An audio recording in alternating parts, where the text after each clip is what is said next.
What is basic training really like? How does the Recruit Sustainment Program help you prepare? What advice would you like to have about trying to join? And RSP. Today, you're going to get to hear from soldiers who just returned from one station unit training about their experiences. Hello and welcome back to my YouTube channel, Team Willbob. I'm Staff Sergeant Robert Williams, a recruiter for the Washington Army National Guard. Please do me a favor and hit that subscribe button and that bell icon. I'm Private First Class Eder. I'm a 31 Bravo military police officer. I joined the Washington National Guard to get ahead in my career. I wanted to be a police officer for the Seattle Police Department, and I figured this would be a good foundation for it. My uncle is a police officer, and I've always respected him growing up. I admire his career, and I chose to do the same. I went to basic training at Fort Leonard Wood, Missouri. It was 20 weeks. The hardest part of basic for me was adapting to being physically fit every single day. We did a lot of PT, and all of our training consisted of strenuous activity. We'd be at either an obstacle course or we'd be rucking. It was just hard to adjust at first. So the National Guard provided me with tuition assistance, so I can go back to college now. Originally, I lost my financial aid, and they were quick to help me with that. I'll be receiving 5 points, veteran points. They'll make me more competitive when it comes to a law enforcement career. And they told me your MOS is now federally accredited, so you can just be a cop wherever you go. Well, that's kind of cool. One benefit I have in the Guard is that many servicemen are already in law enforcement, and I'd be able to network with them and get my foot in the door when it comes to my career. My favorite part of OSUT was meeting all my battle buddies. I've made so many friends along the way, and I'll have battle buddies for life. The first thing I'll do is attend college. I plan on getting my bachelor's in criminal justice and applying for the police department of choice. For me, the funniest moments was always the DFAC. When we were in red phase, the drill sergeants would always be hovering over us and they'd yell at us. One time they pulled me aside because I didn't bring my bowl to the food, and they made me scream in the DFAC, bowl, bowl, bowl, bowl to the food. It was a funny night. In RSP, we learned all the preparatory drills for PT. We learned how to left face, right face. It really helped me when I went. I'd say be ready for anything. The drill sergeants, they're there to help you, even if they hurt your feelings. They just want to build you up and they want you to be the best you could be. One thing that you should do is try to keep up with PT. You can't go in with no PT at all, but run every day if you can. Start lifting weights if you can. You're gonna be deadlifting a lot, moving.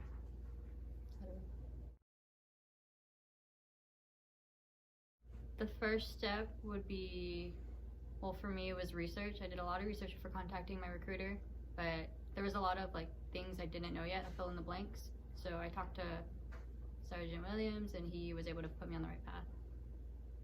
One place you could do research at is www.nationalguard.com.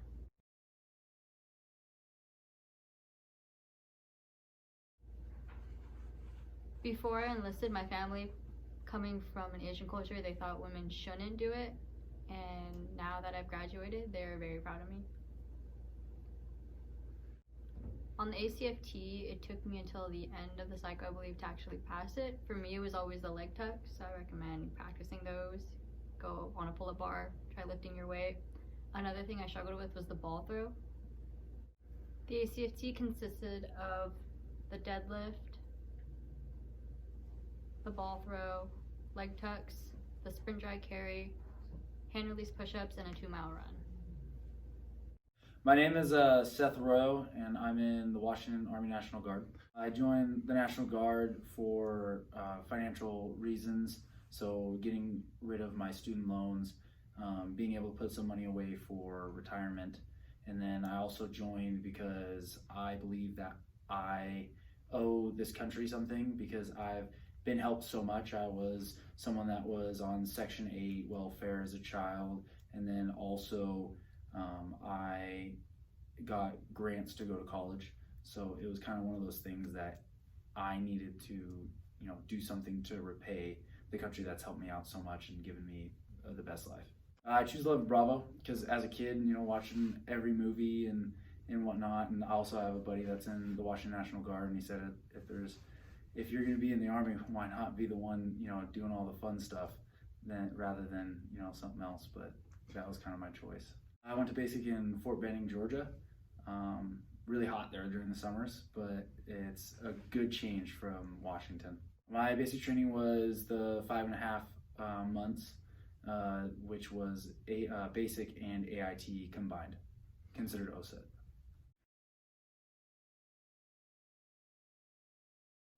So the National Guard does up to 50,000, but I only had around $18,500 worth of debt, and so they're going to pay that all off for me.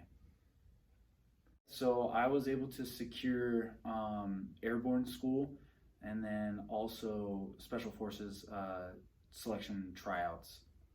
That was 3 weeks long just for the selection process. But there was a prep course for new people.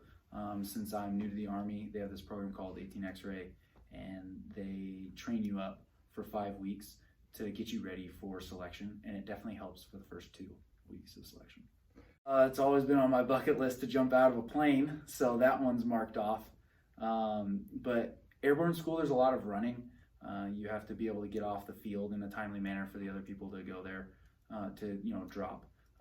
But they teach you everything you need to know. You don't need to be scared. It's static lines, so the plane and the parachute are basically doing all the work for you, and then you just need to land. And landing is kind of, you just crumple. Like there's a way to land, but it's hard to do it all. So I signed my contract August of 2019, and then I shipped January 14th of 2020. It taught me common courtesies, so how to stand at attention, stand at parade rest, for depending on who I'm talking to, how to salute properly, because a lot of people in basic would mess it up. There's a proper way to salute, and a lot of people wouldn't do it right. So common courtesies, and then also military jargon, understanding what people are saying, because we have our own language.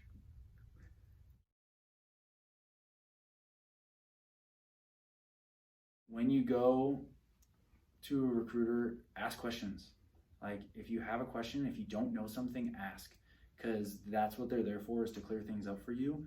But also just sit there, and you could also look online, like the Washington National Guard, a lot of it before I even talked to a recruiter, I went online and looked, and then that gave me questions to ask the recruiter, and the recruiter knows the fine tuning. They are an E6, which is, usually they've been in for a long time. Well, not a long time, but they've been in, and they know, like they've experienced things there in the military, so they understand, and they've been a part of it. They have friends that might have experienced something, so they're full of knowledge. To me, the National Guard is about protecting your home, your home state, but a lot of what I've been told is we are protecting basically our families in our state, and making sure that the people of the United States are secure. Like if there's a natural disaster, like Hurricane Katrina, there was National Guard. The floods or the hurricane or whatever in Texas and stuff like that. So, and that's the thing, is like there's like a federal law that says we can operate in the United States compared to the regular Army. And so the regular Army is there to protect us from like foreign, and we're here for the home front. Like we take care of the homeland. That was a huge thing on me joining. So I got a signing bonus. I'm using that and putting it away either for a house or retirement. I'm literally pretending like I never got it, just so that it's tucked away and I don't touch it. I also have the loan repayment. So I'm gonna get rid of my loans so that I don't have that debt hanging over my head. And then I have the GI Bill, and I could potentially use that to go back to school and get, because I have a bachelor's, I could go get a master's, or I can give it to a family member, which I would have to be married or have kids. So I'm going to use that. And then also the VA loan. I've read a lot about it, and I've talked a lot about it with veterans, and it's the easiest way for someone to get into a house compared to like a conventional like mortgage loan. RSP, ask questions. to the recruiters so that you understand like what you need to do and how you need to act as a soldier. And then also just making sure you're physically fit. Like, I'm a very physically fit individual. I pride myself on that. I've been working out since my sophomore year of high school, like lifting weights, but I've been doing sports since I was 3, 5, something like that. So being physically fit, like, make sure you're running, you know, like 2 miles a day. Wake up in the morning. Yeah, it sucks waking up early, but once you get it done, you'll be more alert for school, you'll be more alert for your job or whatever. But making sure that you're doing your push-ups, doing your sit-ups, you know, going to the gym and lifting, because you want that balance of strength and cardio. So that's huge.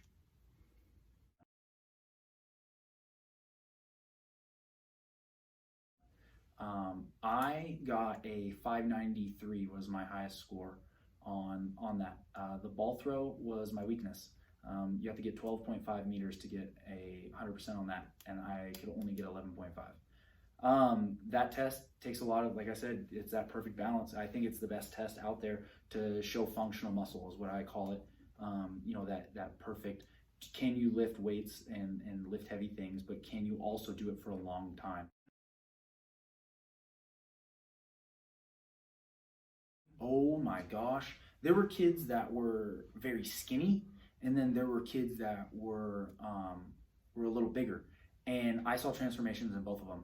I saw the skinny kids get proper nutrition, and that's eating and that's a great thing about the military is they give you that perfect. You get your vegetables, you get your fruit, you get your meat, and so like you're getting actual nutrition, and then so you have those skinny kids getting buffer.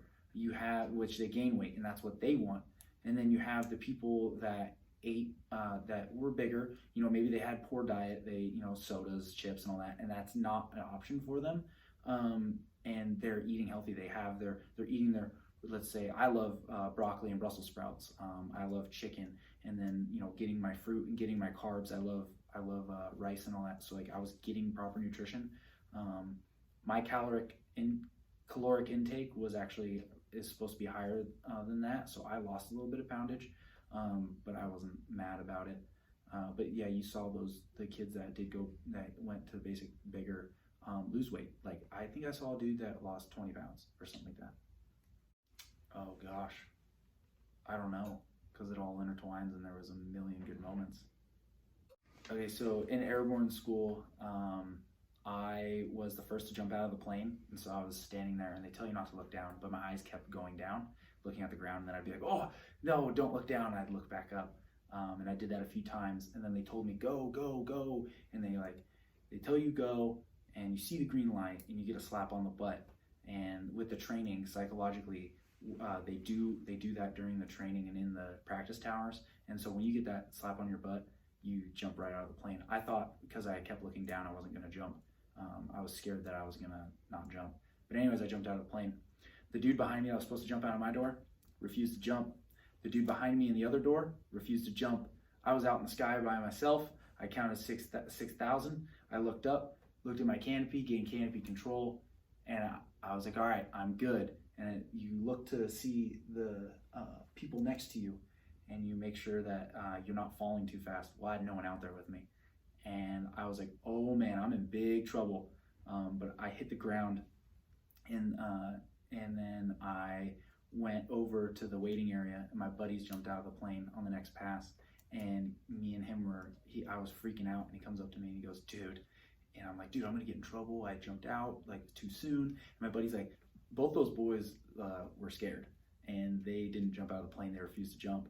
He's like, it was freaking hilarious to watch you just jump out of the plane, and I wonder how you felt. And we just laughed about it. We were like, we both jumped, and we were so happy because we were both kind of scared that we weren't going to jump. So it was just a great moment. I saw my buddy on the ground, and we laughed about me being alone in the sky. And then with basic training, I remember making our foxholes, and no one was really, I'm an outdoorsy guy, I hunt, hike, and fish, and I can make a foxhole, and I make duck blinds for myself out in the woods. And I just remember my buddies always wanting my help, and they would always try and give me stuff. Here's my Skittles, here's my cookie, like help me with my blind. And so it was always just a funny thing to me that like, it's so simple, but the field craft is just a thing that you kind of pick up when you've been outdoors and whatnot. So it was always me and a few of my other buddies hunted. So we kind of all packed together and we were like, oh, like let's start asking people for cookies and stuff, you know, to like get some more food in us. And so we had a good time. We shared and we sat in our foxholes at night and talked and everything when we were supposed to be on duty and watching. And some of the best memories to me in my life in general are those times where you're just late at night talking to someone because the real person comes out and they talk about like their deepest like feelings of life. So that's what I enjoyed. If you feel that you want to join the National Guard, then definitely go to www.nationalguard.com. It'll change your life and for the better. There's no doubt about it. Thank you for watching Team Willbob and hearing about training from soldiers who are freshly graduated. Do me a favor and hit that subscribe button so you can watch more of my videos. If you would like to ask some questions, please give me a call, send me a text, or a Facebook message. See you next time.